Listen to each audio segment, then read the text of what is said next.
अब्दुल्ला साहब को पहले दिन गाड़ियां भी बहुत कैवलकेड मिल गया, और क्या चाहिए। आपकी पार्टी पे एलिगेशन लग रहे हैं कि जिस तरह से सजादून साहब हैं या पीडीपी हैं वो बैकडोर से आपको सपोर्ट कर रही है असेंबली में ताकि एनसी सरकार को डिस्टेबलाइज किया जाए। उनके अपने एमएलए खुद ही डिस्टेबल हो जाएं तो उसमें हमारा कोई कसूर नहीं। जिस तरह से और भी खबरें आ रही थी कि बीजेपी शैडो कैबिनेट बनाएगी अगर सरकार काम नहीं कर पाई। नहीं, तो शैडो कैबिनेट डजंट मीन्स कि हमने कोई ऑफिस चलाना है, हमने कोई हुक्म जारी करने। शैडो कैबिनेट मीन्स कि हमारे एमएलए एक एक दो दो डिपार्टमेंट लेंगे, उस पर पूरी स्टडी करेंगे, लोगों की एस्पायरेशंस देखेंगे और उस डिपार्टमेंट को काउंटर करेंगे असेंबली में और सड़क पे। मसूद साहब, आप मुझे बताइए, अब शेख खुर्शीद उसको कंपेयर करेंगे, आप उसको लड़ाई रखेंगे आप बीजेपी के साथ, तब ये तो बड़ा तज्जुब होता है। डेली वेजर्स, वोकेशनल टीचर्स या रेबरेज जितने भी एम्प्लॉयज हैं उनकी लड़ाई हम लड़ेंगे।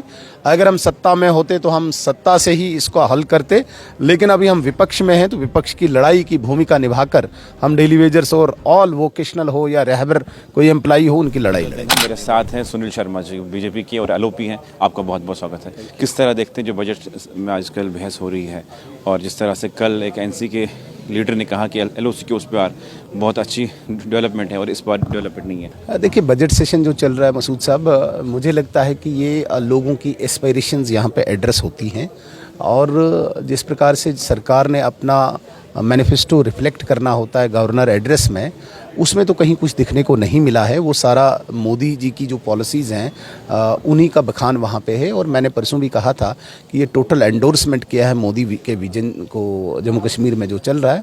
लेकिन कल जिस प्रकार से नेशनल कॉन्फ्रेंस के कुछ एमएलएज़ ने पाकिस्तान प्रेम वहाँ पे दिखाया, उसका हमें बहुत अफसोस है, बहुत ही शर्मनाक वाक़या है। और कल भी हमने ऑब्जेक्शन की वहाँ पे, हालांकि उनने सफाई भी दी, लेकिन केवल इन चीज़ों से मुझे लगता है कि स्टेट की बेहतरी नहीं हो सकती है, राज्य तरक्की नहीं कर सकता है। एक कंस्ट्रक्टिव अप्रोच होनी चाहिए जो हमें यहाँ पे देखने को नहीं मिल रही है। बहुत उम्मीद थी इस सरकार से जम्मू कश्मीर के लोगों को, जो मुझे लगता है कि नाउम्मीद में बदली जा रही है अभी।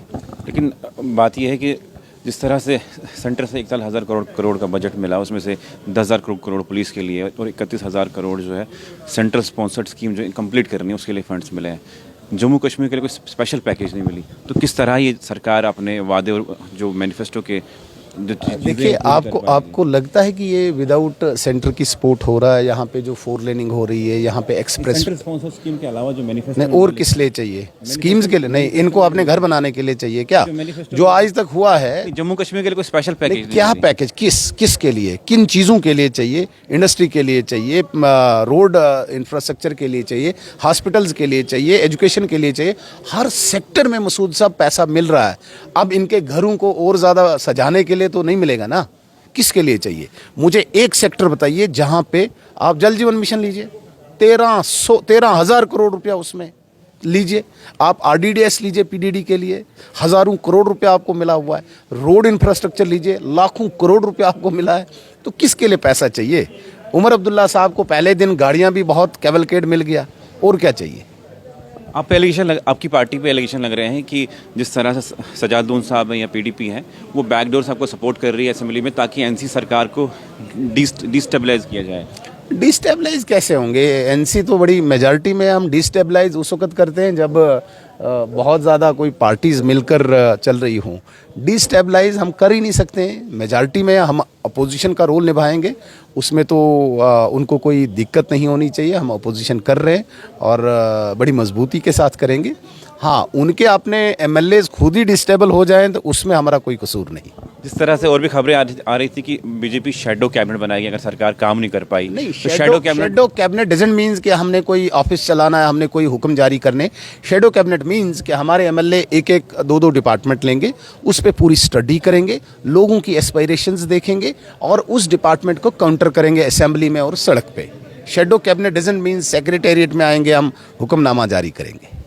एमएलए लंगेट शेख खुर्शीद ने यह कहा कि मैंने सुना कि बीजेपी की जो सुनील शर्मा है उन्होंने कहा कि जो इंजीनियर का हाल हुआ है अगर इसी तरह ये भी चलेंगे इनका। मसूद साहब, आप मुझे बताइए, अब शेख खुर्शीद उसको कंपेयर करेंगे, आप उसको लड़ाई रखेंगे आप बीजेपी के साथ, तब ये तो बड़ा ताज्जुब होता है।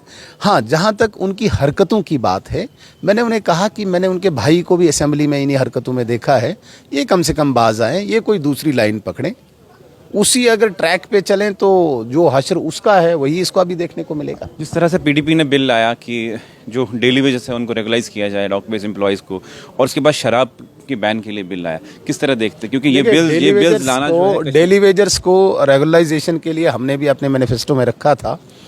जहाँ तक पीडीपी के बिल्स की बात है, उसमें उनकी अपनी लाइन है, हमारी अपनी लाइन है, हमारे अपने बिल्स हैं, हमारा अपना एजेंडा है। पीडीपी अपने एजेंडा पे काम करे जो उनको करना है।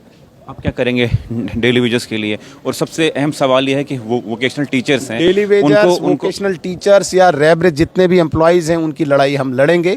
अगर हम सत्ता में होते तो हम सत्ता से ही इसको हल करते, लेकिन अभी हम विपक्ष में हैं तो विपक्ष की लड़ाई की भूमिका निभाकर हम डेली वेजर्स और ऑल वोकेशनल हो या रेहबर कोई एम्प्लॉई हो, उनकी लड़ाई लड़ेंगे। चलिए, बहुत बहुत शुक्रिया।